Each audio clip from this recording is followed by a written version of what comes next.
Specialios konstrukcijos nešančias sijas iš medžio ir metalo sudaro 2 masyvaus arba klijuoto medžio tašai ir juos presavimo būdu sujungiantis specialios cinkuotos ir dažytos skardos juosta tiltelis. Naudojami džiovintos ir obliuotos, apdirbtos antiseptikais spygliuočių medienos masyvo arba klijuoto medžio tašai. Reikiamas jos ilgis gaunamas tašus jungiant dyginių klijavimu ir gali siekti net iki 20 metrų. Tokios medžio ir metalo sijos naudojamos tiek ūkiniuose, pramoniniuose, tiek ir gyvenamuosiuose pastatuose. Taigi esame Kauno senamiestyje, kur yra suprojektuotas gyvenamas pastatas su sporto sale priedo ir kur panaudotos yra sijos, tiek yra perdangai, tiek yra stogo konstrukcijai ir perdengta sporto salė, kurios yra tarpatrimis, kaip matote, yra 12 metrų.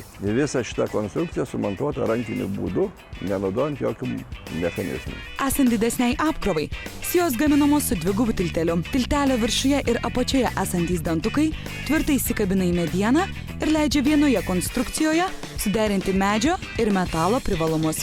Vienas svarbiausių tų privalumų – nedidelis medžio ir metalo sijų svoris, suteikiantis galimybę konstrukciją surinkti ir montavimo darbus atlikti, nenaudojant specialių automatizuotų kėlimo mašinų.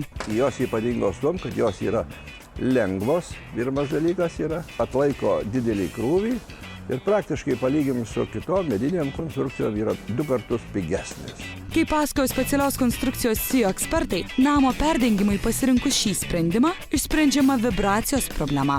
Jų privalumas yra, kada tarpatrimis yra didesnis kaip 6 metrai, tai palyginus su medinėm, kur daro kartais žmonės iš medinių balkių, pjautų rąstų, tai mediena turi įlinkį, jos vis tiek yra vibruoja, o šios sijos jos yra standžios ir, pavyzdžiui, čia yra jokios nėra vibracijos.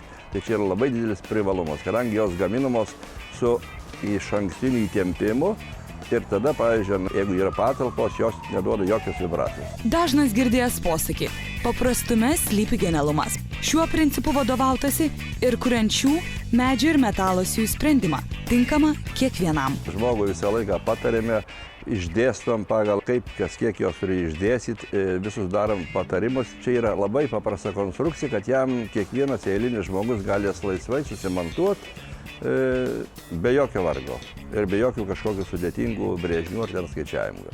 Dar jų privalumas yra vienas tas, kad jos, pavyzdžiui, labai galima naudoti apšildint, tarp sijų apsišildo, reiškia, stogas yra. Iš karto prie bruselių galima pakalt lubas, o vidury sudedam vatą ir eina stoginė skarda. Visa konstrukcija malonu. Taip pat galima visas kanalizacijas, elektros laidus pravert, yra specialios angos paliekamos, jokių problemų nėra. Viskas įspręsta yra. Šiuo metu tokios specialios konstrukcijos sijos itin populiarios ir vykdant senų pastatų rekonstrukciją. Pastatų, kuriuose naudotos medinės perdangos, jau paseno. Puikus pavyzdys – rekonstruojami Kauno senamiesčio gyvenamieji namai.